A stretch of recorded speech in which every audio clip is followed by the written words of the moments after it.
Hello, and welcome back to the merry adventures of Robin Hood by Howard Pyle. The Chase of Robin Hood. So Robin and the others left the archery range at Finsbury Fields, and tarrying not, set forth straightway upon their homeward journey. It was well for them that they did so, for they had not gone more than 3 or 4 miles upon their way, when 6 of the yeomen of the King's Guard came bustling among the crowd that still lingered, seeking for Robin and his men, to seize upon them and make them prisoners. Truly it was an ill-done thing in the king to break his promise, but it all came about through the Bishop of Hereford's doing, for thus it happened. After the king left the archery ground, he went straightway to his cabinet, and with him went the Bishop of Hereford and Sir Robert Lee. But the king said never a word to these two, but sat gnawing his nether lip, for his heart was galled within him by what had happened. At last the Bishop of Hereford spoke in a low, sorrowful voice. "It is a sad thing, your majesty, that this knavish outlaw should be let to escape in this wise. For let him but get back to Sherwood Forest safe and sound, and he may snap his fingers at king and king's men." At these words the king raised his eyes and looked grimly upon the bishop. "Sayest thou so?" quoth he. "Now I will show thee in good time how much thou dost err. For when the 40 days are past and gone, I will seize upon this thieving outlaw, if I have to tear down all of Sherwood to find him. Thinkest thou that the laws of the King of England are to be so evaded by one poor knave without friends or money?" Then the bishop spoke again, in a soft, smooth voice. "Forgive my boldness, your majesty, and believe that I have naught but the good of England and your majesty's desirings at heart. But what would it boot, though my gracious lord did root up every tree of Sherwood? Are there not other places for Robin Hood's hiding? Cannock Chase is not far from Sherwood, and the great forest of Arden is not far from Cannock Chase. Beside these are many other woodlands in Nottingham and Derby, Lincoln and York, amid any of which your majesty might as well think to seize upon Robin Hood as to lay finger upon a rat among the dust and broken things of a garret. Nay, my gracious lord, if he doth once plant foot in the woodland, he is lost to the law for ever." At these words the king tapped his fingertips upon the table beside him with vexation. "What wouldst thou have me do, bishop?" quoth he. "Didst thou not hear me pledge my word to the queen? Thy talk is as barren as the wind from the bellows upon dead coals." "Far be it from me," said the cunning bishop, "to point the way to one so clear-sighted as your majesty. But were I the King of England, I should look upon the matter in this wise. I have promised my queen, let us say, that for 40 days the cunningest rogue in all England shall have freedom to come and go. But lo, I find this outlaw in my grasp. Shall I then foolishly cling to a promise so hastily given? Suppose that I had promised to do her majesty's bidding, whereupon she bade me to slay myself. Should I then shut mine eyes, and run blindly upon my sword? Thus would I argue within myself. Moreover, I would say unto myself, a woman knoweth not of the great things appertaining to state government. And likewise I know a woman is ever prone to take up a fancy, even as she would pluck a daisy from the roadside, and then throw it away when the savour is gone. Therefore, though she hath taken a fancy to this outlaw, it will soon wane away and be forgotten. As for me, I have the greatest villain in all England in my grasp. Shall I, then, open my hand and let him slip betwixt my fingers? Thus, your majesty, would I say to myself, were I the king of England." So the bishop talked, and the king lent his ear to his evil counsel, until after a while he turned to Sir Robert Lee, and bade him send 6 of the yeomen of the guard to take Robin Hood and his 3 men prisoners. Now Sir Robert Lee was a gentle and noble knight, and he felt grieved to the heart to see the king so break his promise. Nevertheless, he said nothing, for he saw how bitterly the king was set against Robin Hood. But he did not send the yeomen of the guard at once, but went first to the queen and told her all that had passed, and bade her send word to Robin of this danger. This he did not for the well-being of Robin Hood, but because he would save his lord's honour if he could. Thus it came about that when, after a while, the yeomen of the guard went to the archery field, they found not Robin and the others, and so got no cakes at that fair. The afternoon was already well nigh gone, when Robin Hood, Little John, Will, and Allen set forth upon their homeward way, trudging along merrily through the yellow slanting light, which speedily changed to rosy red as the sun sank low in the heavens. The shadows grew long, and finally merged into the greyness of the mellow twilight.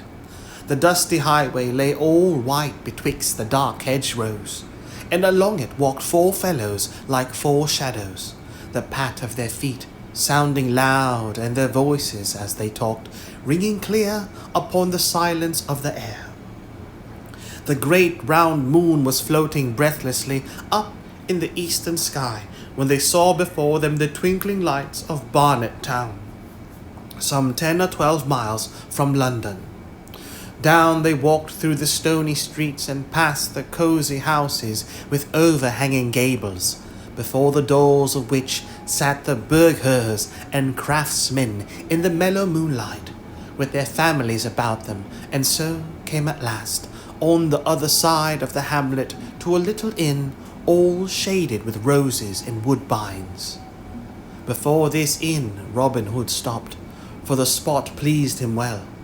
Quoth he, "Here we will take up our inn and rest for the night, for we are well away from London town and our king's wrath. Moreover, if I mistake not, we will find sweet faring within.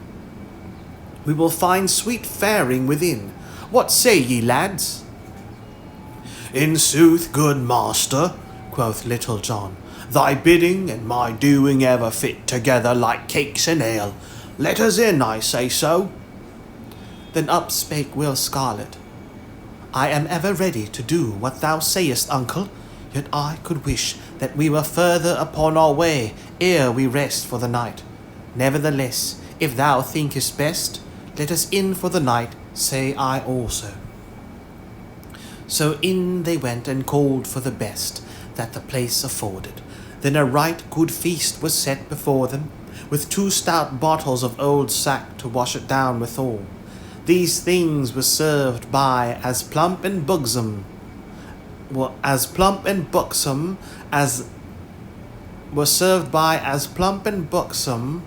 a lass as you could find in all the land, so that Little John, who always had an eye for a fair lass, even when meat and drink were by, stuck his arms akimbo and fixed his eyes upon her, winking sweetly whenever he saw her looking toward him. Then you should have seen how the lass twittered with laughter, and how she looked at Little John out of the corners of her eyes, a dimple coming in either cheek, for the fellow had always a taking way with the women folk. So the feast passed merrily, and never had that inn seen such lusty feeders as these 4 stout fellows. But at last they were done their eating. though it seemed as though they never would have ended, and sat loitering over the sack. As they so sat, the landlord came in of a sudden, and said that there was one at the door, a certain young esquire, Richard Partington, of the Queen's household, who wished to see the lad in blue and speak with him without loss of time. So Robin arose quickly, and bidding the landlord not to follow him, left the others gazing at one another and wondering what was about to happen. When Robin came out of the inn, he found young Richard Partington sitting upon his horse in the white moonlight, awaiting his coming. "What news bearest thou, Sir Page?" said Robin. "I trust that it is not of an ill nature." "Why," said young Partington, "for the matter of that it is ill enow. The king hath been bitterly stirred up against thee by that vile bishop of Hereford. He sent to arrest thee at the archery butts at Finsbury Fields, but not finding thee there, he hath gathered together his armed men, 50 score and more, and is sending them in haste along this very road to Sherwood, either to take thee on the way or to prevent thy getting back to the woodlands again. He hath given the Bishop of Hereford command over all these men, and thou knowest what thou hast to expect of the Bishop of Hereford. Short shrift and a long rope.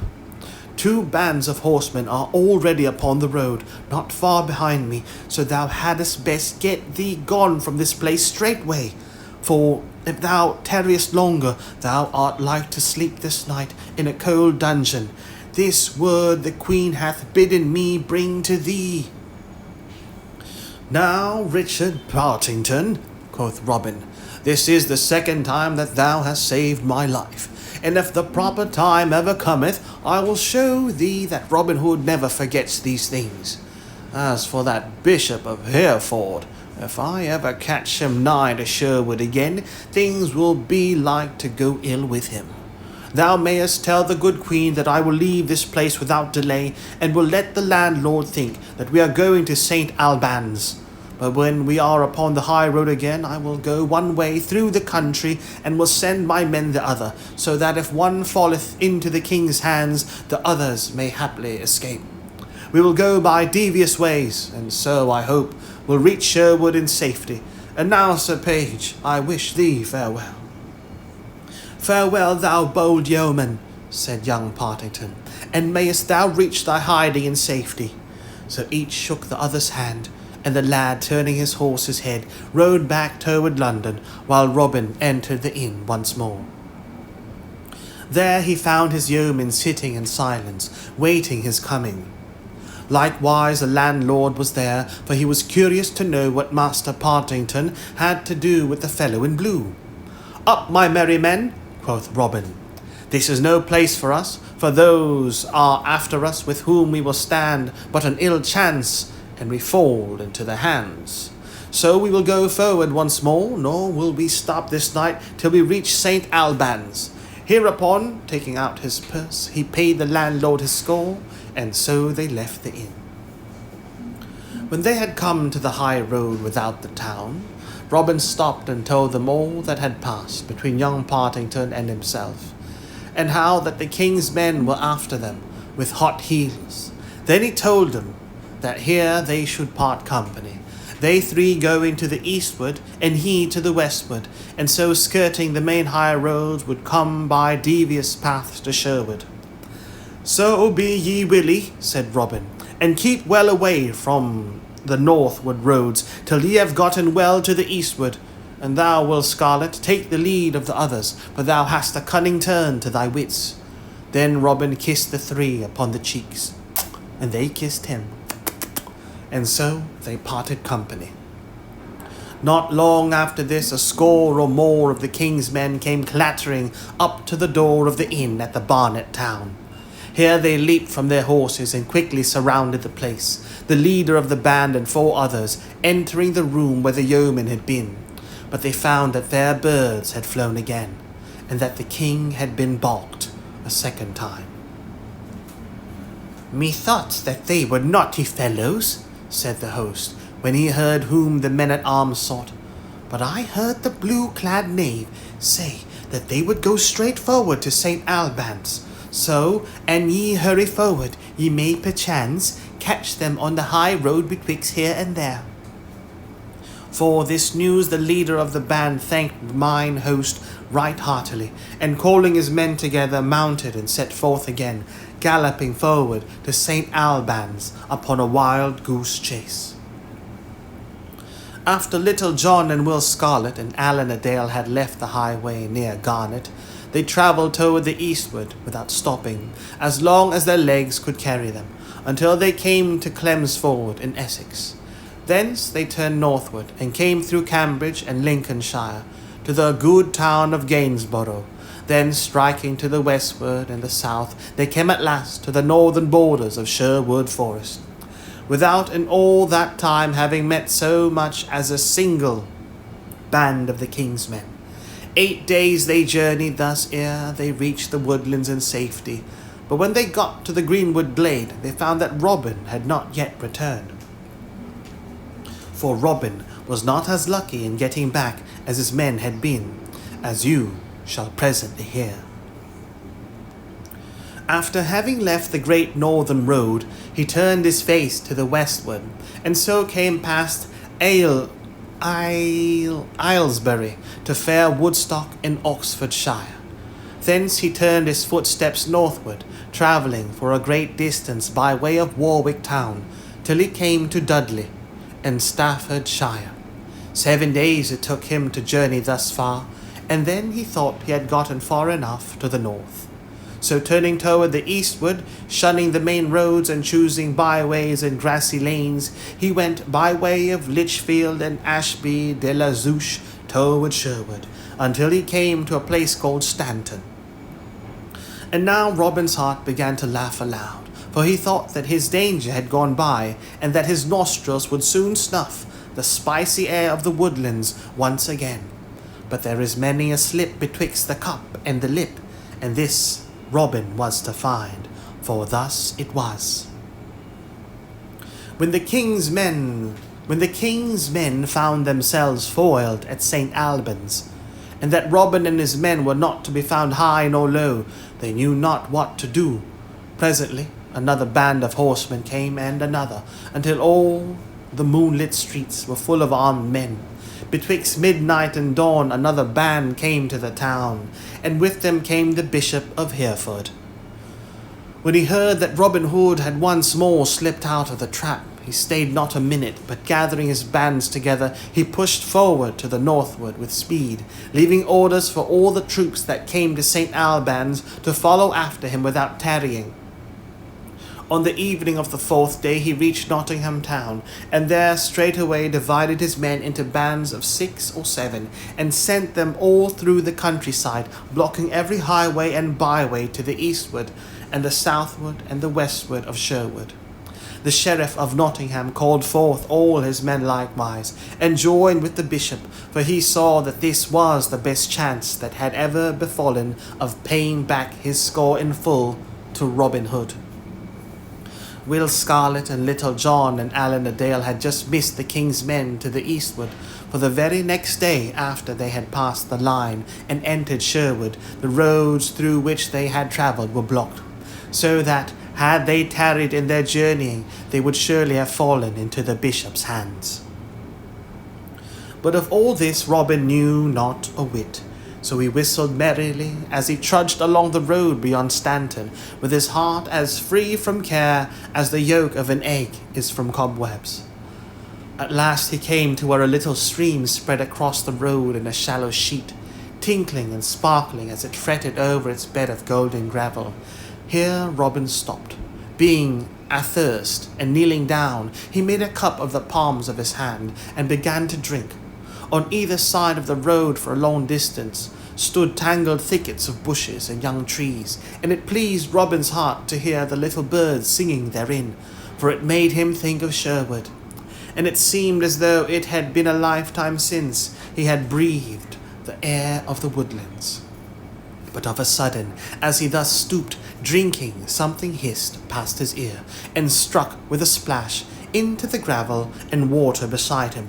Quick as a wink, Robin sprang to his feet, and at one bound crossed the stream and the roadside, and plunged headlong into the thicket without looking around, for he knew right well that that which had hissed so venomously beside his ear was a grey goose shaft, and that to tarry so much as a moment meant death.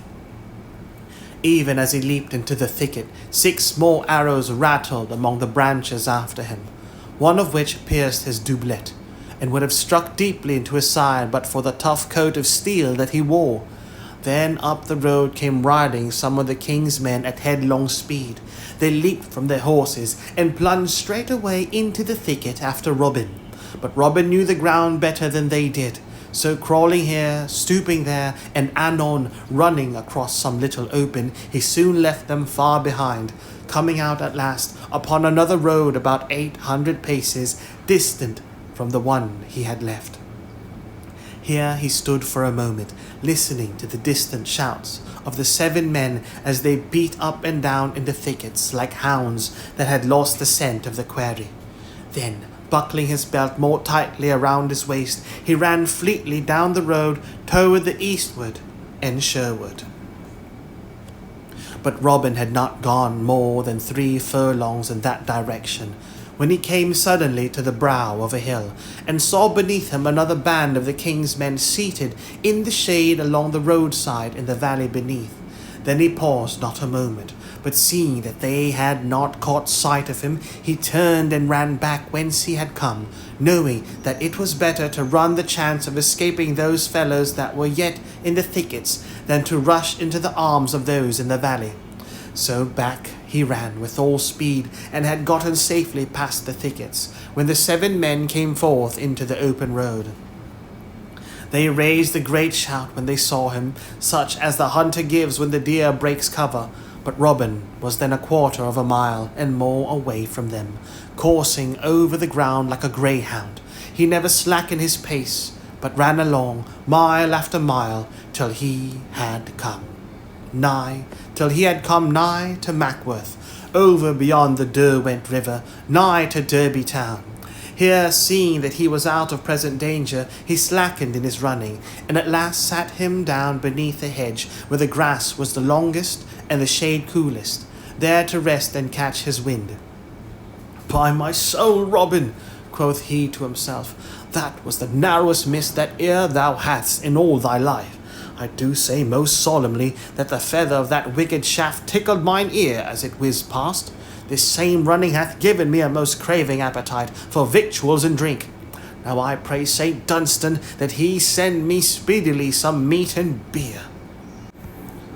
It seemed as though St. Dunstan was like to answer his prayer, for along the road came plodding a certain cobbler, one Quince of Derby, who had been to take a pair of shoes to a farmer nigh Kirk Langley, and was now coming back home again, with a fair boiled capon in his pouch, and a stout bottle of beer by his side, which same the farmer had given him for joy of such a stout pair of shoon. Good Quince was an honest fellow, but his wits were somewhat of the heavy sort, like unbaked dough, so that the only thing that was in his mind was, 3 shillings 6 ha'penny for thy shoon, good Quince, 3 shillings 6 ha'penny for thy shoon. And this travelled round and round inside of his head, without another thought, getting into his noddle,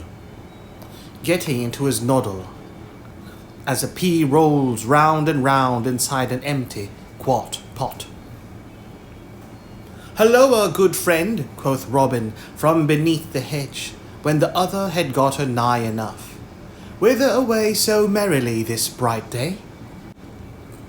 Hearing himself so called upon, the cobbler stopped, and seeing a well-clad stranger in blue, he spoke to him in seemingly wise.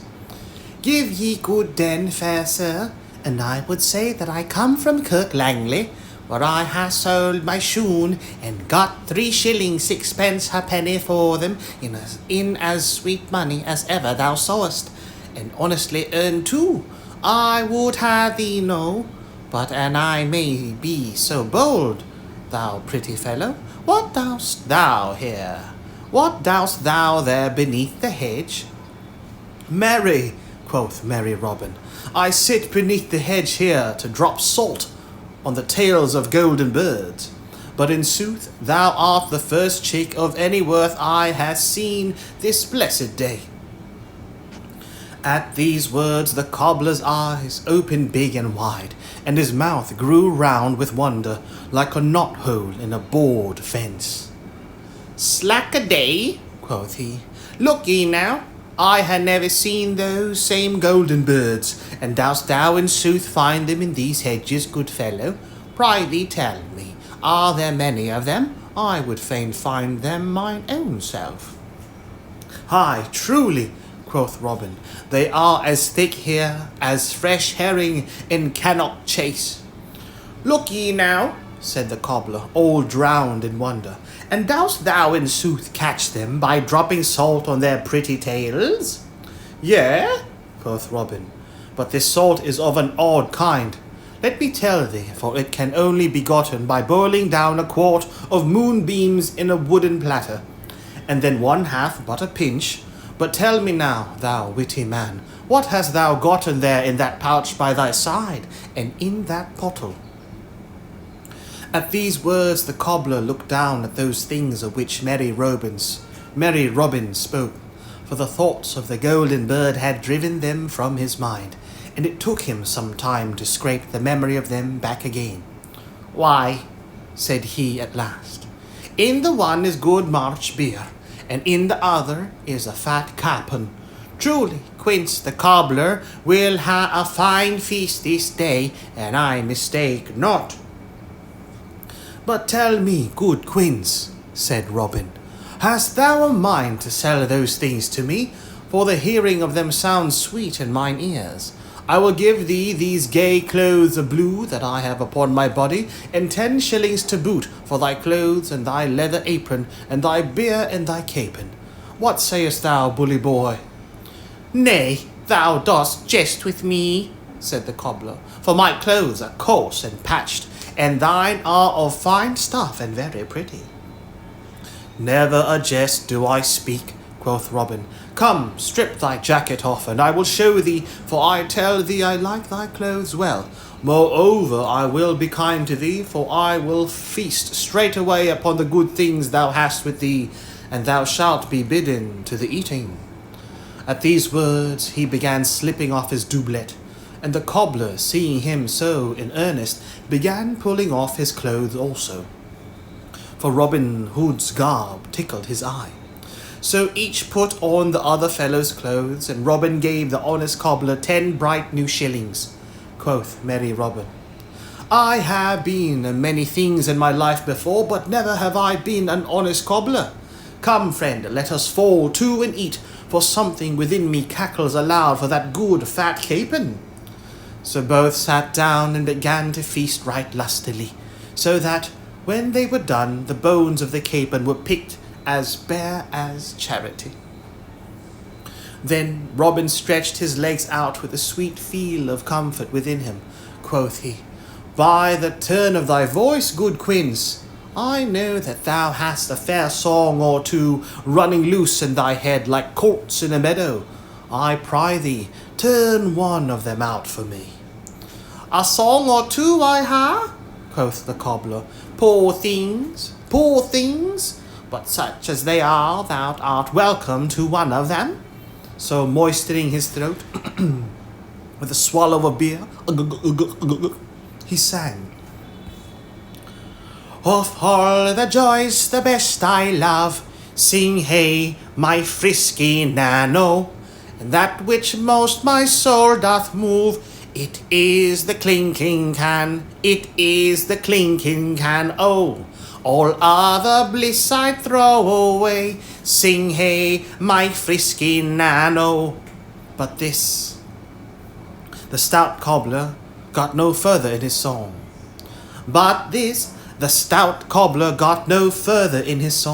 For of a sudden 6 horsemen burst upon them where they sat, and seized roughly upon the honest craftsman, hauling him to his feet, and nearly plucking the clothes from him as they did so. "Ha!" roared the leader of the band in a great big voice of joy. "Have we then caught thee at last, thou blue-clad knave? Now blessed be the name of St. Hubert, for we are 80 pounds richer this minute than we were before. For the good Bishop of Hereford hath promised that much to the band that shall bring thee to him. Oh ho, thou cunning rascal, thou wouldst look so innocent forsooth. We know thee, thou old fox. But off thou goest with us to have thy brush clipped forthwith." At these words the poor cobbler gazed all around him, with his great blue eyes as round as those of a dead fish, while his mouth gaped as though he had swallowed all his words and so lost his speech. Robin also gaped and stared in a wondering way, just as the cobbler would have done in his place. "Alack-a-daisy me," quoth he, "I know not whether I be sitting here or in no man's land. What meaneth all this stir? Aye, the pot, dear good gentleman, surely this is a sweet honest fellow." "Honest fellow, sayest thou, clown?" quoth one of the men. "Why, I tell thee that this is that same rogue that men call Robin Hood." At this speech the cobbler stared and gaped more than ever, for there was such a threshing of thoughts going on within his poor head that his wits were all befogged with the dust and chaff thereof. Moreover, as he looked at Robin Hood and saw the yeoman look so like what he knew himself to be, he began to doubt and to think that mayhap he was the great outlaw in real sooth. Said he in a slow wandering voice, "Am I in very truth that fellow? Now I had thought, but nay, Quince, thou art mistook, yet am I? Nay, I must indeed be Robin Hood. Yet truly I had never thought to pass for an honest craftsman to such a great yeoman." "Alas," quoth Robin Hood, "look ye there now, see how your ill treatment hath curdled the wits of this poor lad, and turned them all sour. I myself am Quince, the cobbler of Derby town." "Is it so?" said Quince. "Then indeed I am somebody else, and can be none other than Robin Hood. Take me, fellows, but let me tell you that ye ha laid hand upon the stoutest yeoman that ever trod the woodlands." "Thou wilt play madman, wilt thou?" said the leader of the band. "Here, Giles, fetch a cord and bind this knave's hands behind him. I warrant we will bring his wits back to him again when we get him safe before our good bishop at Tutbury town." Thereupon they tied the cobbler's hands behind him, and led him off with a rope, as the farmer leads off the calf he hath brought from the fair. Robin stood looking after them, and when they were gone he laughed till the tears rolled down his cheeks, for he knew that no harm would befall the honest fellow, and he pictured to himself the bishop's face, which good Quince was brought before him as Robin Hood. Then, turning his steps once more to the eastward, he stepped out right foot foremost toward Nottinghamshire and Sherwood Forest. But Robin Hood had gone through more than he wotted of. His journey from London had been hard and long, and in a se'en night he had travelled 70 and more of miles. He thought now to travel on without stopping until he had come to Sherwood. But ere he had gone 50 of miles, he felt his strength giving way beneath him like a river bank which the waters have undermined. He sat him down and rested, but he knew within himself that he could go no farther that day, for his feet felt like lumps of lead, so heavy were they with weariness. Once more he arose and went forward, but after travelling a couple of miles, he was fain to give the matter up. So, coming to an inn just then, he entered, and calling the landlord, bade him show him to a room, although the sun was only then just sinking in the western sky. There were but 3 bedrooms in the place, and to the meanest of these the landlord showed Robin Hood.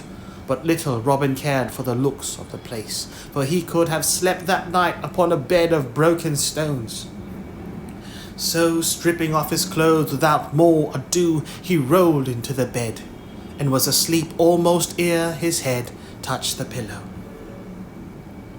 Not long after Robin had so gone to his rest, a great cloud peeped blackly over the hills to the westward. Higher and higher it arose until it piled up into the night like a mountain of darkness. All around beneath it came ever and anon a dull red flash, and presently a short grim mutter of the coming thunder was heard. Then up rode 4 stout burghers of Nottingham town, for this was the only inn within 5 miles' distance. And they did not care to be caught in such a thunderstorm as this that was coming upon them. Leaving their nags to the stablemen, they entered the best room of the inn, where fresh green rushes lay all spread upon the floor, and there called for the goodliest fare that the place afforded. After having eaten heartily, they bade the landlord show them to their rooms, for they were aweary, having ridden all the way from Drawnfield that day. So off they went, grumbling at having to sleep too in a bed, but their troubles on this score, as well as all others, were soon lost in the quietness of sleep. And now came the first gust of wind, rushing past the place, clapping and banging the doors and shutters, smelling of the coming rain, and all wrapped in a cloud of dust and leaves, as though the wind had brought a guest along with it. The door opened of a sudden, and in came a friar of Emmet Priory, and one in high degree, as was shown by the softness and sleekness of his robes, and the richness of his rosary. He called to the landlord, and bade him first have his mule well fed and bedded in the stable, and then to bring him the very best there was in the house. So presently a savoury stew of tripe and onions, with sweet little fat dumplings, was set before him, likewise a good stout pottle of Momsey, and straightway the holy friar fell to with great courage and heartiness, so that in a short time naught was left but a little pool of gravy in the centre of the platter, not large enow to keep the life in a starving mouse. In the meantime the storm broke, another gust of wind went rushing by, and with it fell a few heavy drops of rain, which presently came rattling down in showers, beating against the casements like a hundred little hands. Bright flashes of lightning lit up every raindrop, and with them came cracks of thunder that went away rumbling and bumping, as though Saint Swithin were busy rolling great casks of water across rough ground overhead. The women folk screamed, and the merry wags in the tap room put their arms around their waists to soothe them into quietness. At last the holy friar bade the landlord show him to his room, but when he heard that he was to bed with a cobbler, he was as ill-contented a fellow as you could find in all England. Nevertheless there was nothing for it, and he must sleep there or nowhere. So taking up his candle, he went off, grumbling like the now distant thunder. When he came to the room where he was to sleep, he held the light over Robin and looked at him from top to toe. Then he felt better pleased, for instead of a rough, dirty, bearded fellow, he beheld as fresh and clean a lad as one could find in a week of Sundays. So slipping off his clothes, he also huddled into the bed, where Robin, grunting and grumbling in his sleep, made room for him. Robin was more sound asleep, I wot, than he had been for many a day, else he would never have rested so quietly with one of the friar's sort so close beside him. As for the friar, had he known who Robin Hood was, you may well believe he would almost as soon have slept with an adder as with the man he had for a bedfellow. So the night passed comfortably enough, but at the first dawn of day Robin opened his eyes and turned his head upon the pillow. Then how he gaped and how he stared, for there beside him lay one all shaven and shorn, so that he knew that it must be a fellow in holy orders. He pinched himself sharply, but finding he was awake, sat up in bed while the other slumbered as peacefully as though he was safe and sound at home in Emmet Priory. "Now," quoth Robin to himself, "I wonder how this thing hath dropped into my bed during the night." So saying, he arose softly so as not to waken the other, and looking about the room he espied the friar's clothes lying upon a bench near the wall. First he looked at the clothes with his head on one side, and then he looked at the friar and slowly winked one eye. Wink! Quoth he, "Good brother, whate'er thy name may be, as thou hast borrowed my bed so freely, I'll e'en borrow thy clothes in return." So saying, he straightway donned the holy man's garb, but kindly left the cobbler's clothes in the place of it. Then he went forth into the freshness of the morning, and the stableman that was up and about the stables opened his eyes as though he saw a green mouse before him, for such men as the friars of Emmet were not wont to be early risers. But the man bottled his thoughts, and only asked Robin whether he wanted his mule brought from the stable. "Yea, my son," quoth Robin, albeit he knew not of the mule, "and bring it forth quickly, I pry thee, for I am late and must be jogging." So presently the stableman brought forth the mule, and Robin mounted it, and went on his way rejoicing. As for the holy friar, when he arose he was in as pretty a stew as any man in all the world, for his rich, soft robes were gone, likewise his purse, with 10 golden pounds in it, and naught was left but patched clothes and a leathern apron. He raged and swore like any layman, but as his swearing mended nothing, and the landlord could not aid him, and as moreover he was forced to be at Emmet Priory that very morning upon matters of business, he was fain either to don the cobbler's clothes or travel the road in nakedness. So he put on the clothes, and still raging and swearing vengeance against all the cobblers in Derbyshire, he set forth upon his way afoot. But his ills had not yet done with him, for he had not gone far ere he fell into the hands of the king's men, who marched him off willy-nilly to Tutbury town and the Bishop of Hereford. In vain he swore he was a holy man, and he showed his shaven crown. Off he must go, for nothing would do but that he was Robin Hood. Meanwhile, merry Robin rode along contentedly, passing safely by 2 bands of the king's men, until his heart began to dance within him, because of the nearness of Sherwood. So he travelled ever on to the eastward, till of a sudden he met a noble knight in a shady lane. Then Robin checked his mule quickly, and leaped from off its back. "Not well met, Sir Richard of the Lee," cried he, "for rather than any other man in England would I see thy good face this day." Then he told Sir Richard all the happenings that had befallen him, and that now at last he felt himself safe, being so nigh to Sherwood again. But when Robin had done, Sir Richard shook his head sadly.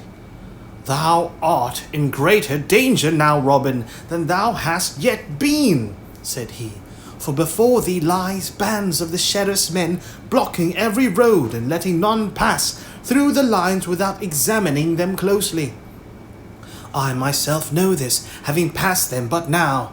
Before thee lie the sheriff's men, and behind thee the king's men, and thou canst not hope to pass either way, for by this time they will know of thy disguise, and will be in waiting to seize upon thee. My castle and everything within it are thine, but naught could be gained there, for I could not hope to hold it against such a force as is now in Nottingham of the king's and the sheriff's men." Having so spoken, Sir Richard bent his head in thought, and Robin felt his heart sink within him, like that of the fox that hears the hounds at his heels, and finds his den blocked with earth, so that there is no hiding for him. But presently Sir Richard spoke again, saying, "One thing thou canst do, Robin, and one only. Go back to London, and throw thyself upon the mercy of our good Queen Eleanor. Come with me straightway to my castle. Doff these clothes, and put on such as my retainers wear.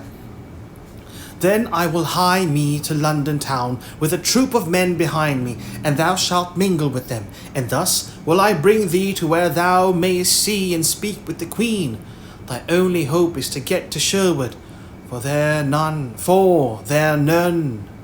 Thy only hope is to get to Sherwood, for there none can reach thee, and thou wilt never get to Sherwood but in this way. So Robin went with Sir Richard of the Lea, and did as he said, for he saw the wisdom of that which the knight advised, and that this was his only chance of safety. Queen Eleanor walked in her royal garden, amid the roses that bloomed sweetly, and with her walked 6 of her ladies in waiting, chattering blithely together. Of a sudden a man leaped up to the top of the wall from the other side, and then hanging for a moment, dropped lightly upon the grass within. All the ladies in waiting shrieked at the suddenness of his coming, but the man ran to the queen and kneeled at her feet, and she saw that it was Robin Hood. "Why, how now, Robin?" cried she. "Dost thou dare to come into the very jaws of the raging lion? Alas, poor fellow, thou art lost indeed if the king finds thee here. Dost thou not know that he is seeking thee through all the land?" "Yea," quoth Robin, "I do know right well that the king seeks me, and therefore I have come, for surely no ill can befall me when he hath pledged his royal word to your majesty for my safety. Moreover, I know your majesty's kindness and gentleness of heart, and so I lay my life freely in your gracious hands." "I take thy meaning, Robin Hood," said the queen, "and thou dost convey reproach to me, as well thou mayest, for I know that I have not done by thee as I ought to have done. I know right well that thou must have been hard pressed by peril to leap so boldly into one danger to escape another. Once more I promise thee mine aid, and will do all I can to send thee back in safety to Sherwood Forest. Bide thou here till I return." So saying, she left Robin in the garden of roses, and was gone a long time. When she came back, Sir Robert Lee was with her, and the queen's cheeks were hot, and the queen's eyes were bright, as though she had been talking with high words. Then Sir Robert came straight forward to where Robin Hood stood, and he spoke to the yeoman in a cold, stern voice. Quoth he, "Our gracious sovereign the king hath mitigated his wrath toward thee, fellow, and hath once more promised that thou shalt depart in peace and safety. Not only hath he promised this, but in 3 days he will send one of his pages to go with thee and see that none arrest thy journey back again. Thou mayest thank thy patron saint that thou hast such a good friend in our noble queen, for but for her persuasion and arguments, thou hadst been a dead man, I can tell thee. Let this peril that thou hast passed through teach thee 2 lessons. First, be more honest. Second, be not so bold in thy comings and goings. A man that walketh in the darkness, as thou dost, may escape for a time, but in the end he will surely fall into the pit. Thou hast put thy head in the angry lion's mouth, and yet thou hast escaped by a miracle. Try it not again." So saying, he turned and left Robin, and was gone. For 3 days Robin abided in London in the Queen's household, and at the end of that time the King's head page Edward Cunningham came, and taking Robin with him departed northward upon his way to Sherwood. Now and then they passed bands of the King's men coming back again to London, but none of those bands stopped them, and so at last they reached the sweet, leafy woodlands.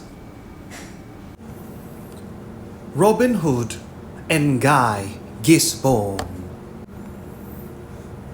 A long time passed after the great shooting match, and during that time Robin followed one part of the advice of Sir Robert Lee, to wit, that of being less bold in his comings and his goings, for though mayhap he may not have been more honest, as most folks regard honesty, he took good care not to travel so far from Sherwood that he could not reach it both easily and quickly.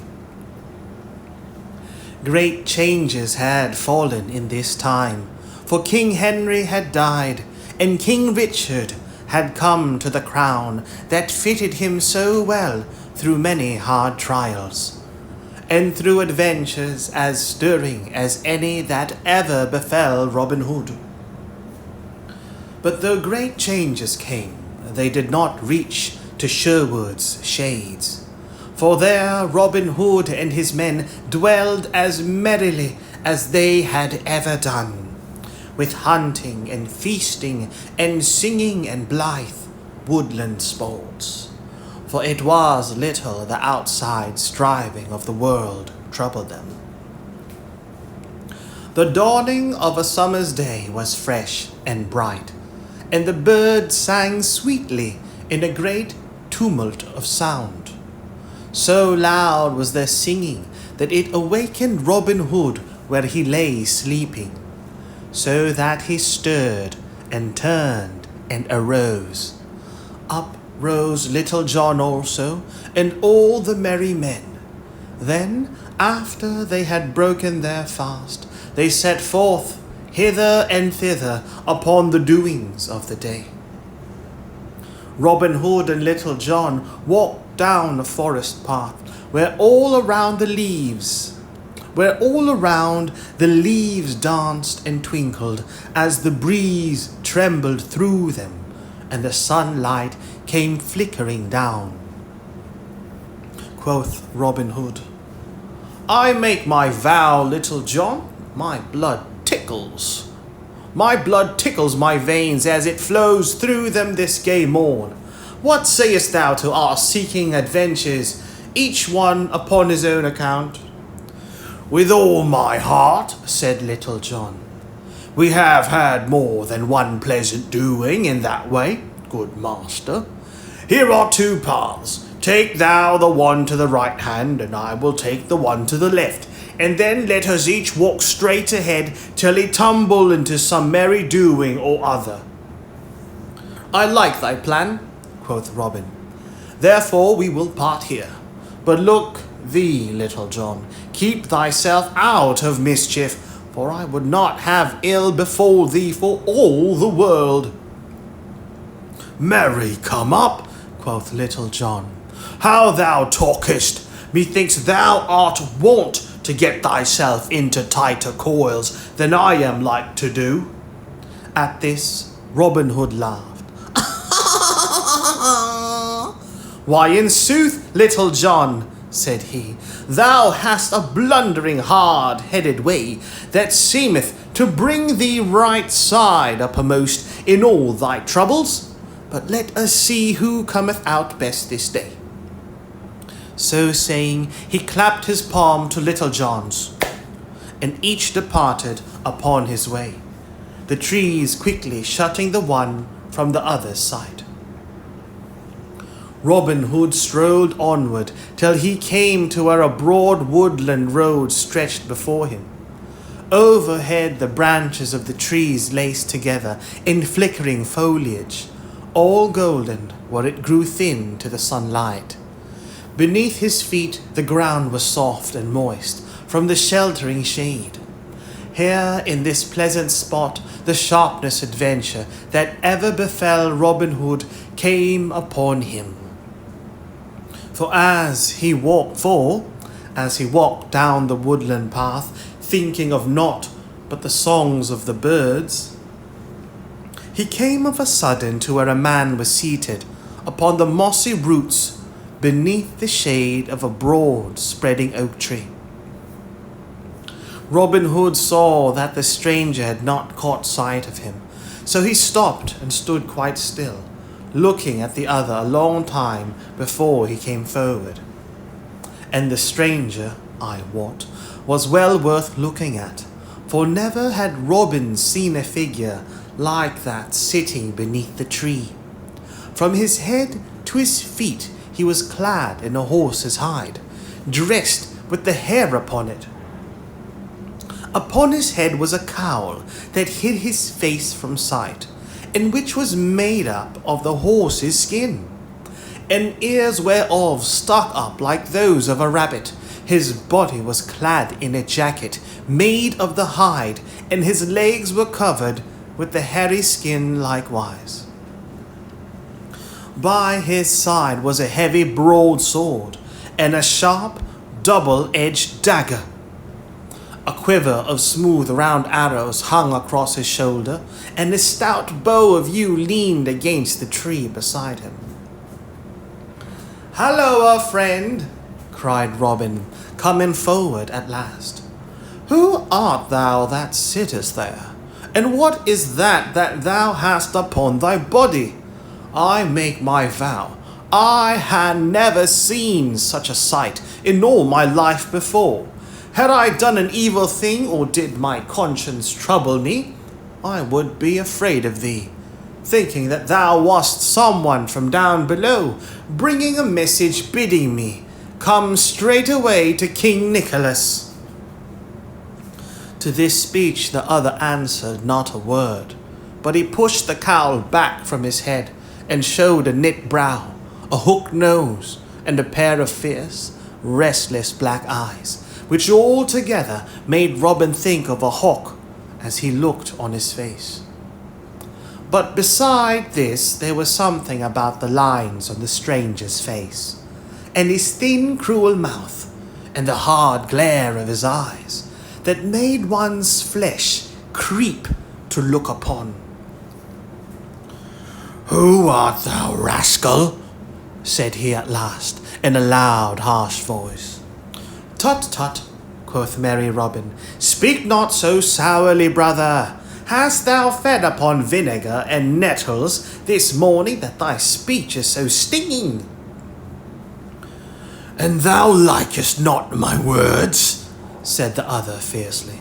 "Thou hadst best be jogging, for I tell thee plainly, my deeds match them." "Nay, but I do like thy words, thou sweet, pretty thing," quoth Robin, squatting down upon the grass in front of the other. "Moreover, I tell thee thy speech is witty and gamesome as any I ever heard in all my life." The other said not a word, but he glared upon Robin with a wicked and baleful look, such as a fierce dog bestows upon a man ere it springs at his throat. Robin returned the gaze with one of wide-eyed innocence, not a shadow of a smile twinkling in his eyes or twitching at the corners of his mouth. So they sat staring at one another for a long time, until the stranger broke the silence suddenly. "What is thy name, fellow?" said he. "Now," quoth Robin, "I am right glad to hear thee speak, for I began to fear the sight of me had stricken thee dumb. As for my name, it may be this, or it may be that. But methinks it is more meet for thee to tell me thine, seeing that thou art the greatest stranger in these parts. Prithee, tell me, sweet chuck, why wearest thou that dainty garb upon thy pretty body?" At these words the other broke into a short, harsh roar of laughter. "By the bones of the demon Odin," said he, "thou art the boldest spoken man that ever I have seen in all my life. I know not why I do not smite thee down where thou sittest, for only 2 days ago I skewered a man over back of Nottingham town for saying not half so much to me as thou hast done. I wear this garb, thou fool, to keep my body warm. Likewise, it is near as good as a coat of steel against a common sword thrust. As for my name, I care not who knoweth it. It is Guy of Gisbourne, and thou mayest have heard it before. I come from the woodlands over in Herefordshire, upon the lands of the bishop of that ilk. I am an outlaw, and get my living by hook and by crook, in a manner it boots not now to tell of. Not long since the bishop sent for me, and said that if I would do a certain thing that the sheriff of Nottingham would ask of me, he would get me a free pardon and give me 10 score pounds to boot. So straight away I come to Nottingham town and found my sweet sheriff. And what thinkest thou he wanted of me? Why, forsooth, to come here to Sherwood to hunt up one Robin Hood, also an outlaw, and to take him alive or dead. It seemeth that they have no one here to face that bold fellow, and so sent all the way to Herefordshire, and to me, for thou knowest the old saying, set a thief to catch a thief. As for the slaying of this fellow, it galeth me not a whit, for I would shed the blood of my own brother for the half of 200 pounds. To all this Robin listened, and as he listened, his gorge rose. Well he knew of this Guy of Gisbourne, and of all the bloody and murderous deeds that he had done in Herefordshire, for his doings were famous throughout all the land. Yet, although he loathed the very presence of the man, he held his peace, for he had an end to serve.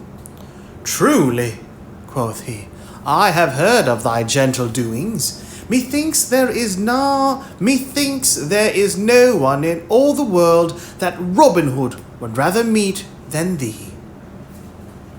At this, Guy of Gisbourne gave another harsh laugh.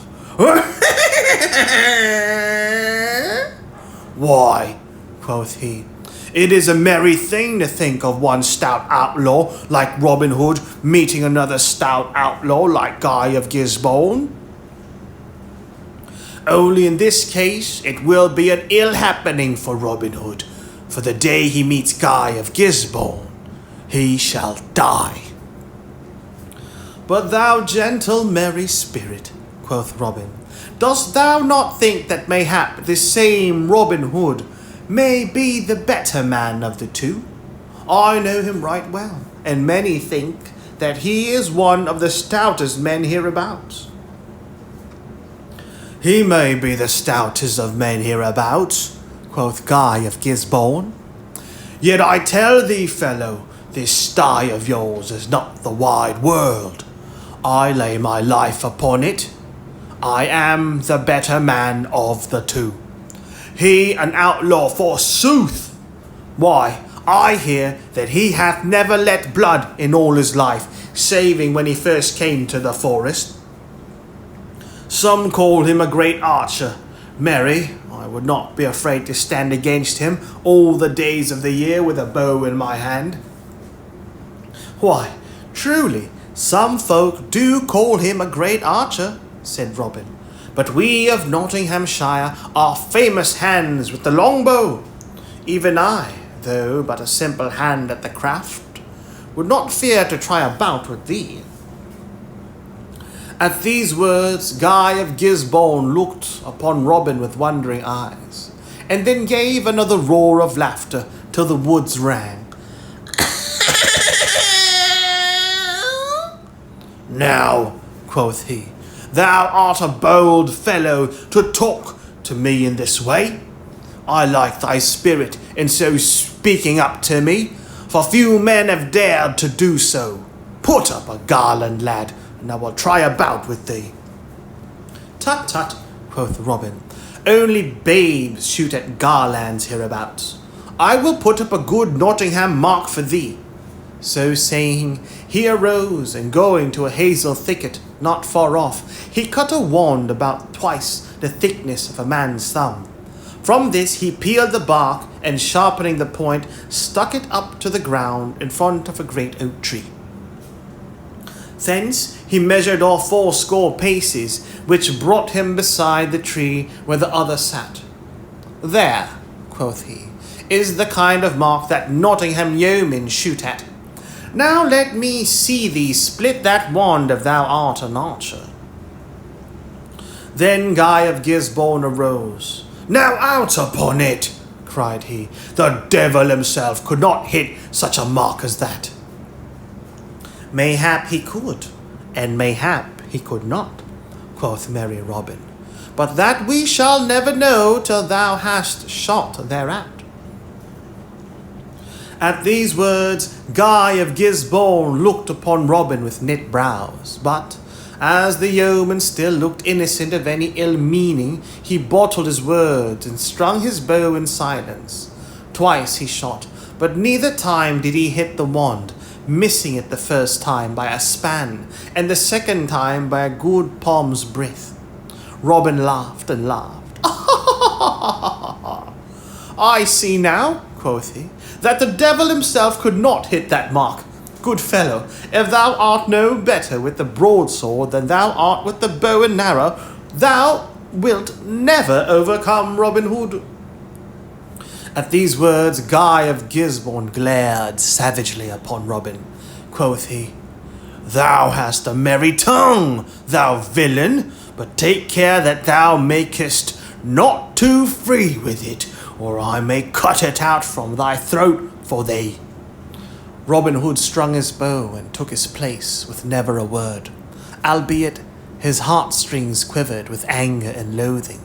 Twice he shot, the first time hitting within an inch of the wand, the second time splitting it fairly in the middle.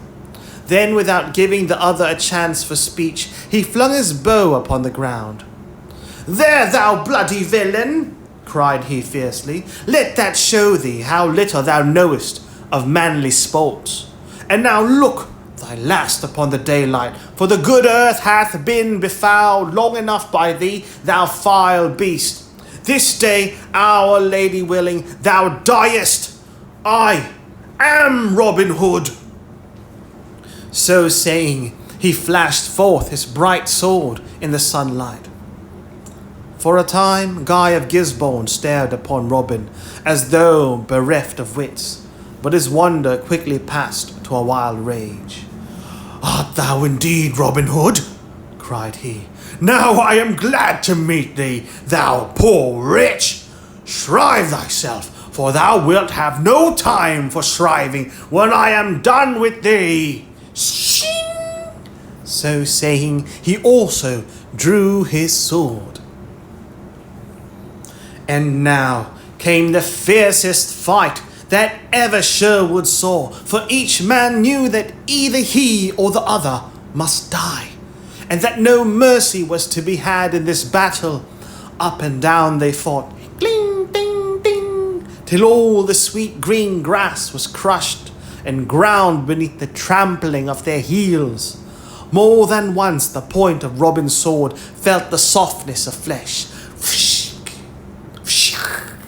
And presently the ground began to be sprinkled with bright red drops, albeit not one of them came from Robin's veins. At last Guy of Gisbourne made a fierce and deadly thrust at Robin Hood, from which he leaped back lightly, but in so leaping he caught his heel in a root and fell heavily upon his back. Now, Holy Mary, aid me, muttered he, as the other leaped at him, with a grin of rage upon his face. Fiercely, Guy of Gisbourne stabbed at the other with his great sword, but Robin caught the blade in his naked hand. And though it cuts his palm, he turned the point away so that it plunged deep into the ground, close beside him. Then, ere a blow could be struck again, he leaped to his feet with his good sword in his hand, and now despair fell upon Guy of Gisbourne's heart in a black cloud, and he looked around him wildly, like a wounded hawk. Seeing that his strength was going from him, Robin leaped forward, and quick as a flash, struck a back-handed blow beneath the sword arm. Down fell the sword from Guy of Gisbourne's grasp, and back he staggered at the stroke, and ere he could regain himself, Robin's sword passed through and through his body. Round he spun upon his heel, and flinging his hands aloft with a twirl, with a shrill, wild cry, fell prone upon his face, upon the green sword.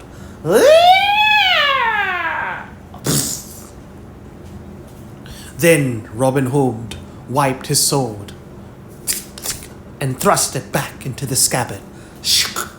And coming to where Guy of Gisbourne lay, he stood over him with folded arms, talking to himself the while. This is the first man I have slain, since I shot the king's forester in the hot days of my youth. I ofttimes think bitterly, even yet, of that first life I took. But of this I am as glad as though I had slain a wild boar that laid waste a fair country.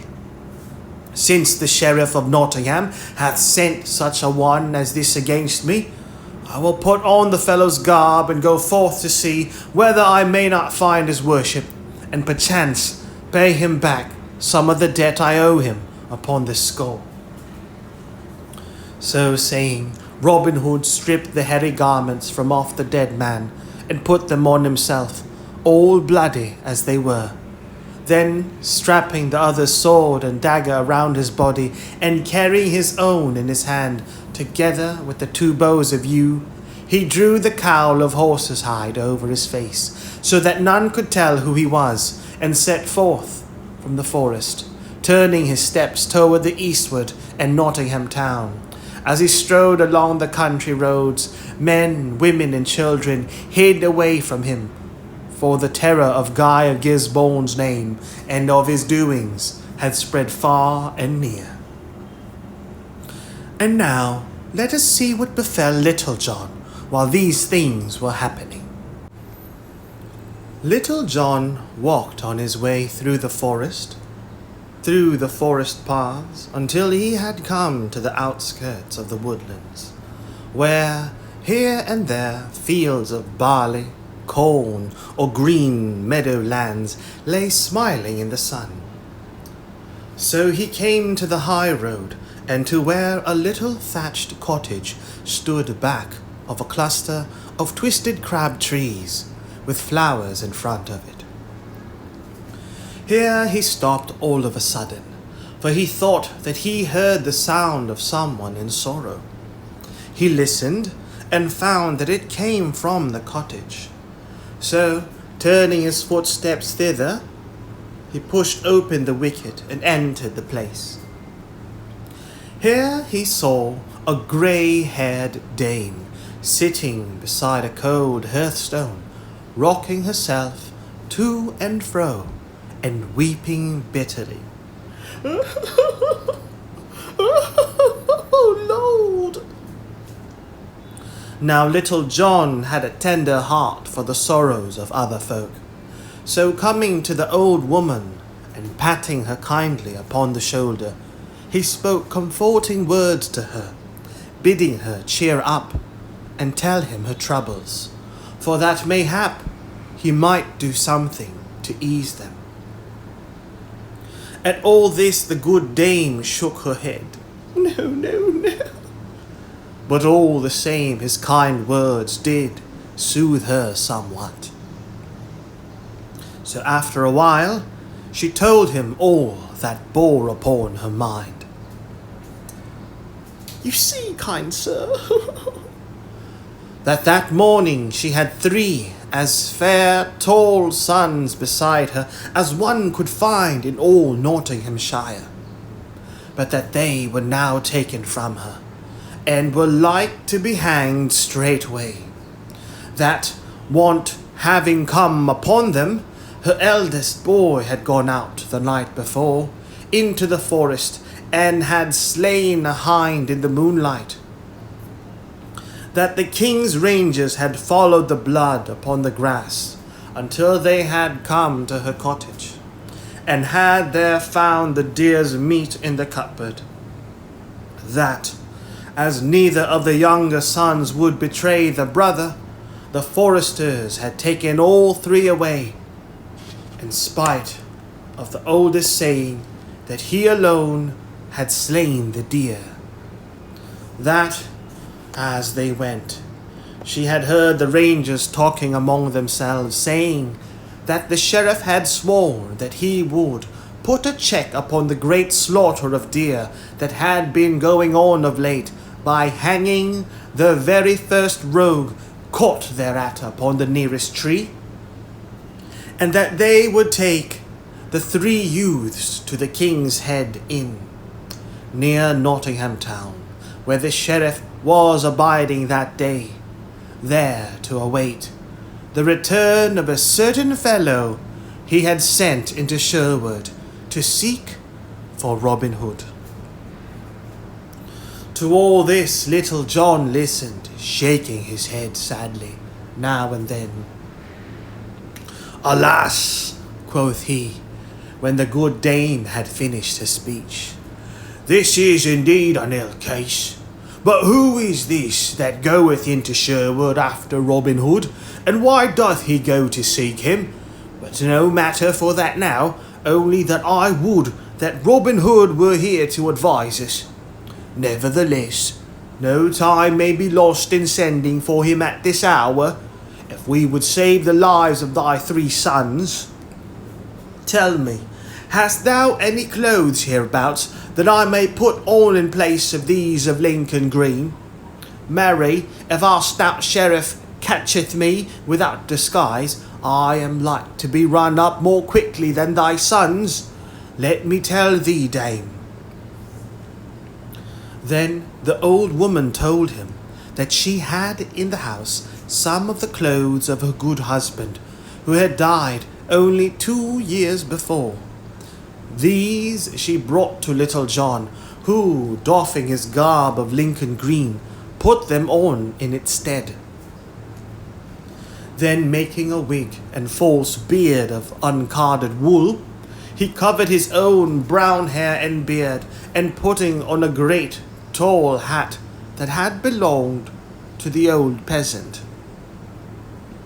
he took his staff in one hand and his bow in the other, and set forth with all speed to where the sheriff had taken up his inn. A mile or more from Nottingham town, and not far from the southern borders of Sherwood Forest, stood the cosy inn bearing the sign of the King's Head. Here was a great bustle and stir on this bright morning, for the sheriff and a score of his men had come to stop there and wait and await Guy of Gisbourne's return from the forest. Great hiss and fuss of cooking was going on in the kitchen, and great rapping and tapping of wine kegs and beer barrels was going on in the cellar. The sheriff sat within, feasting merrily of the best the place afforded, and the sheriff's men sat upon the bench before the door, quaffing ale, or lay beneath the shade of the broad spreading oak trees, talking and jesting and laughing. All around stood the horses of the band, with a great noise of stamping feet and a great switching of tails. To this inn came the king's rangers, driving the widow's 3 sons before them. The hands of the 3 youths were tied tightly behind their backs, and a cord from the neck to neck fastened them all together. So they were marched to the room where the sheriff sat at meat, and stood trembling before him as he scowled sternly upon them. "So," quoth he, in a great loud angry voice, "ye have been poaching upon the king's deer, have you? Now I will make short work of you this day, for I will hang up all 3 of you as a farmer would hang up 3 crows to scare others of the kind from the field. Our fair country of Nottingham hath been too long a breeding place for such naughty knaves as ye are. I have put up with these things for many years, but now I will stamp them out once and for all, and with you I will begin." Then one of the poor fellows opened his mouth to speak, but the sheriff roared at him in a loud voice to be silent,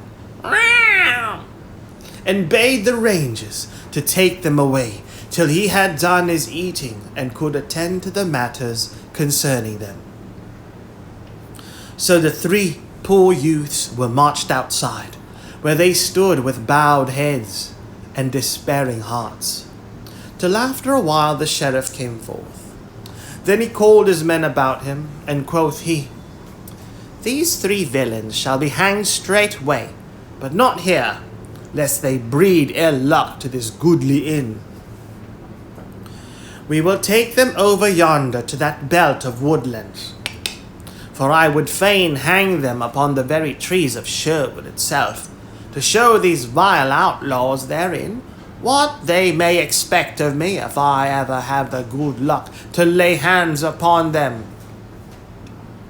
So saying, he mounted his horse, as did his men at arms likewise, and all together they set forth for the belt of woodlands he had spoken of, the poor youths walking in their midst, guarded by the rangers. So they came at last to the spot, and here nooses were fastened around the necks of the 3, and the ends of the cords flung over the branches of a great oak tree that stood there. Then the 3 youths fell upon their knees and loudly besought mercy of the sheriff. But the Sheriff of Nottingham laughed scornfully. Now, quoth he, I would that I had a priest here to shrive you, but as none is nigh, you must e'en travel your road with all your sins packed upon your backs, and trust to St. Peter to let you in through the gates of paradise, like 3 peddlers into the town. In the meantime, while all this had been going forward, an old man had drawn near and stood leaning on his staff looking on. His hair and beard were all curly and white, and across his back was a bow of yew that looked much too strong for him to draw. As the sheriff looked around here, he ordered his men to string the 3 youths up to the oak tree. His eyes fell upon this strange old man. Then his worship beckoned to him, saying, Come hither, father, I have a few words to say to thee. So Little John, for it was none other than he, came forward, and the sheriff looked upon him, thinking that there was something strangely familiar in the face before him. How now, said he, methinks I have seen thee before. What may thy name be, father? Please your worship, said Little John, in a cracked voice like that of an old man. My name is Giles Hubble, at your worship's service. Giles Hubble, muttered the sheriff to himself, turning over the names that he had in his mind to try to find one to fit to this. I remember not thy name, said he at last, but it matters not. Hast thou a mind to earn 6pence this bright morn? Ay, marry, quoth Little John, for money is not so plenty with me that I should cast 6pence away, and I could earn it by an honest turn. What is it your worship would have me do? Why, this, said the sheriff. Here are 3 men that need hanging as badly as any ear I saw. If thou wilt string them up, I will pay thee 2pence apiece for them. I like not that my men-at-arms should turn hangmen. Wilt thou try thy hand? In sooth, said Little John, still in the old man's voice, I had never done such a thing before, but an a 6pence is to be earned so easily, I might as well ha' it as anybody. But, your worship, are these naughty fellows shrived? Nay, said the sheriff, laughing. Never a whit, but thou mayest turn thy hand to that also, if thou art so minded. But hasten, I pry thee, for I would get back to mine inn betimes. So Little John came to where the 3 youths stood trembling, and putting his face to the first fellow's cheek, as though he were listening to him, he whispered softly into his ear. "Stand still, brother, when thou feelest thy bonds cut. But when thou seest me throw my woolen wig and beard from my head and face, cast the noose from thy neck and run from the woodlands, and run for the woodlands." Then he slyly cut the cord that bound the youth's hands, who, upon his part, stood still as though he were yet bound. Then he went to the second fellow, and spoke to him in the same way, and also cut his bonds. This he did to the third likewise, but all so slyly that the sheriff, who sat upon his horse laughing, wotted not what was being done, nor his men either. Side note: when Little John asks the sheriff, "But hasten, I pry thee, for I..."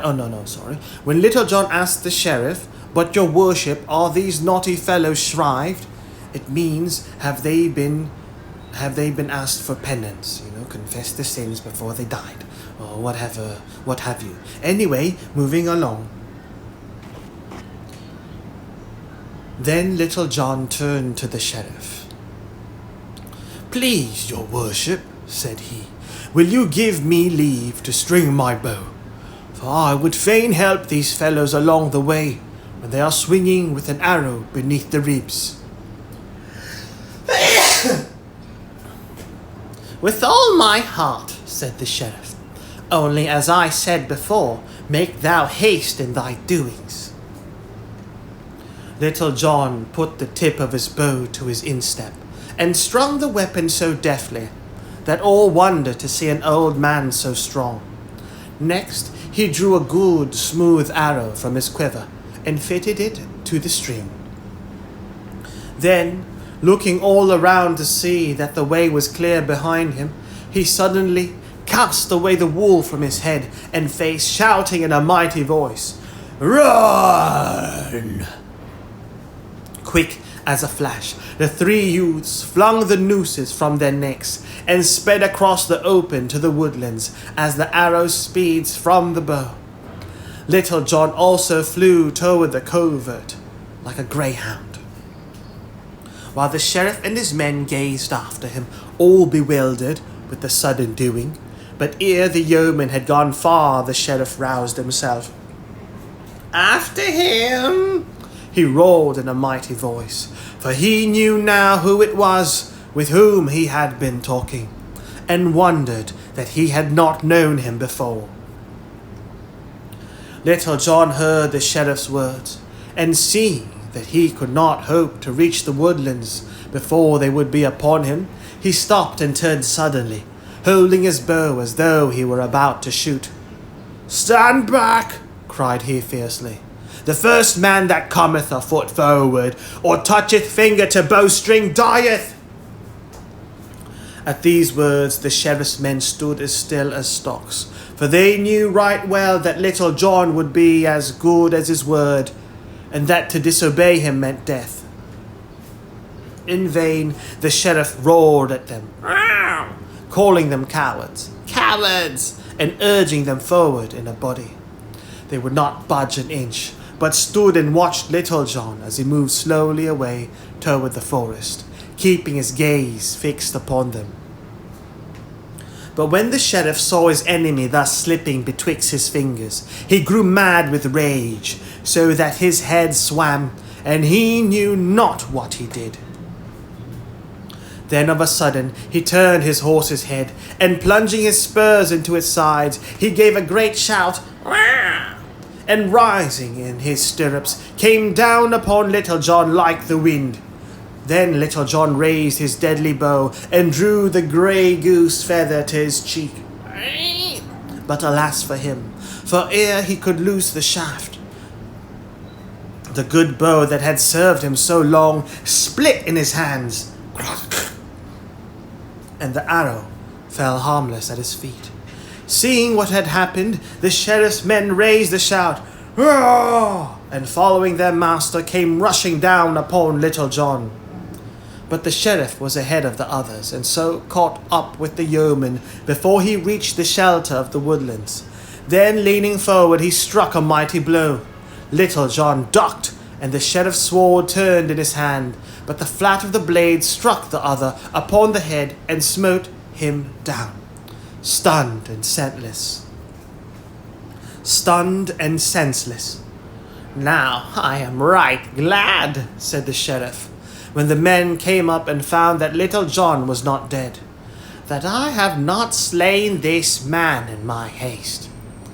I would rather lose 500 pounds than have him die thus instead of hanging, as such a vile thief should do.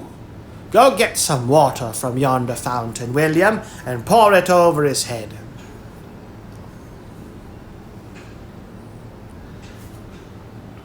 The man did as he was bidden, and presently Little John opened his eyes and looked around him, all dazed and bewildered with the stun of the blow.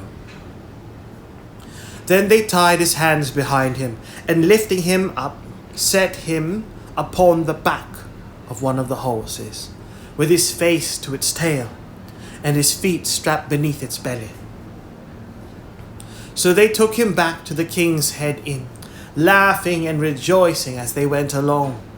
But in the meantime, the widow's 3 sons had gotten safely away, and were hidden in the woodlands. Once more the Sheriff of Nottingham sat within the King's Head Inn. His heart rejoiced within him, for he had at last done that which he had sought to do for years, taken Little John prisoner.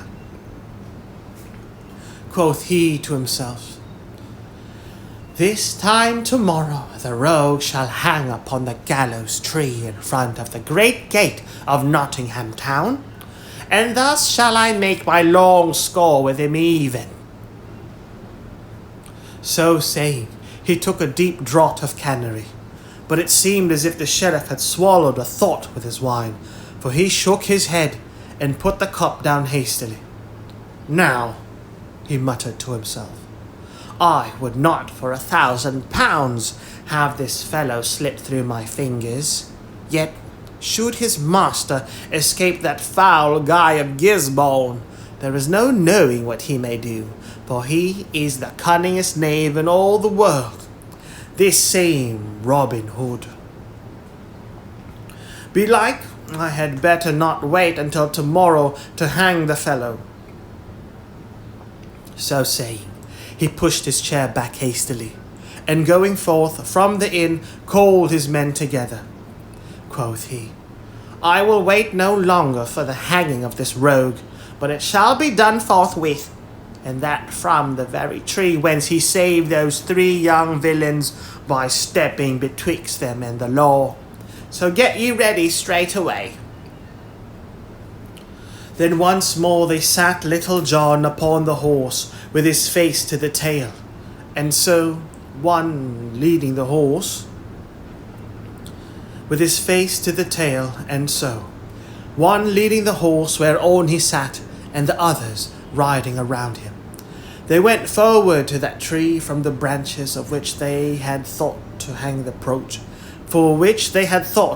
poachers. On they went, rattling and jingling along the road till they came to the tree. Here one of the men spake to the sheriff of a sudden. "Your worship," cried he, "is not yon fellow coming along toward us that same Guy of Gisbourne, whom thou didst send into the forest to seek Robin Hood?" At these words the sheriff shaded his eyes and looked eagerly. Why, certes," quoth he, "yon fellow is the same. Now heaven send that he hath slain the master thief, as we will presently slay the man." When Little John heard this speech, he looked up, and straightway his heart crumbled away within him, for not only were the man's garments all covered with blood, but he wore Robin Hood's bugle horn, and carried his bow and broadsword. "How now," cried the sheriff, when Robin Hood, in Guy of Gisbourne's clothes, had come nigh to them. "What luck hath befallen thee in the forest? Why, man, thy clothes are all over blood. And thou likest not my clothes? Said Robin in a harsh voice like that of Guy of Gisbourne. Thou mayest shut thine eyes. Marry, the blood upon me is that of the vilest outlaw that ever trod the woodlands, and one whom I have slain this day, albeit not without wound to myself. Then out spake Little John, for the first time since he had fallen into the sheriff's hands. O thou vile, bloody wretch! I know thee, Guy of Gisbourne, for who was there that hath not heard of thee, and cursed thee for thy vile deeds of blood and rapine?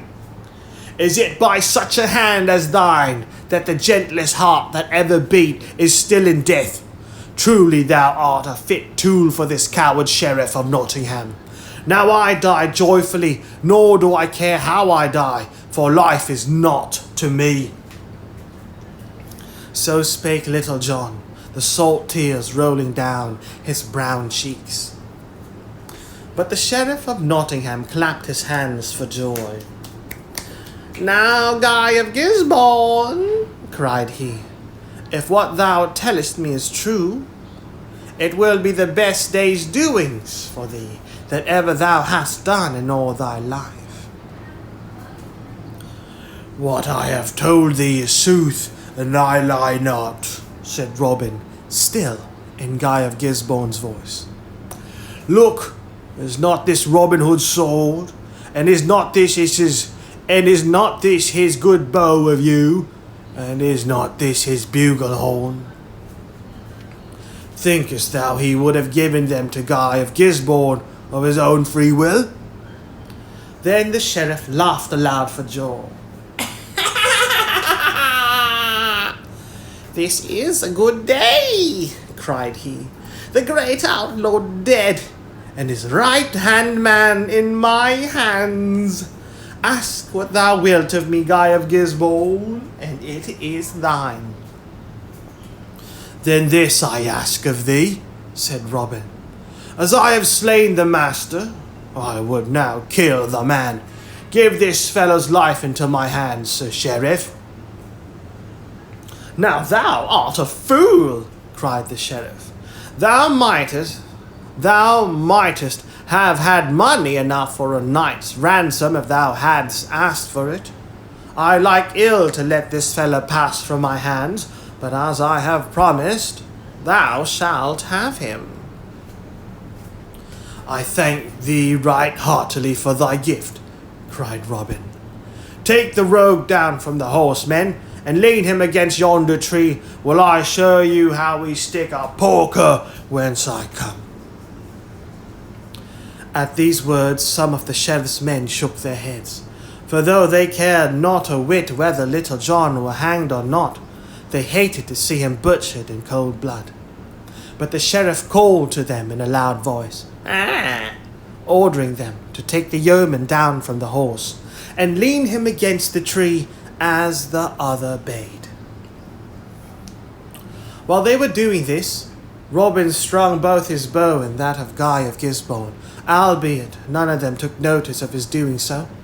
Then when Little John stood against the tree, he drew Guy of Gisbourne's sharp double-edged dagger. Fall back, cried he. Would ye crowd so on my pleasure, ye unmannerly knaves? Back, I say, farther back yet. Farther yet. So they crowded back as he ordered, many of them turning their faces away, that they might not see what was about to happen. Come, cried Little John, here is my breast. It is meet that the same hand that slew my dear master should butcher me also. I know thee, Guy of Gisbourne! Peace, Little John, said Robin in a low voice. Twice thou hast said thou knowest me, and yet thou knowest me not at all. Couldst thou not tell me beneath this wild beast's hide? Yonder, just in front of thee, lie my bow and arrows, likewise my broadsword. Take them when I cut thy bonds. Now, get them quickly. So saying, he cut the bonds, and Little John, quick as a wink, leaped forward and caught up the bow and arrows and the broadsword. At the same time Robin Hood threw back the cowl of horse hide from his face and bent Guy of Gisbourne's bow with a keen barbed arrow fitted to the string. "Stand back!" cried he sternly. "The first man that toucheth finger to his bow string dieth. I've slain thy man, Sheriff. Take heed that it is not thy turn next." Then, seeing that Little John had armed himself, he clapped his bugle horn to his lips and blew 3 blasts, both loud and shrill.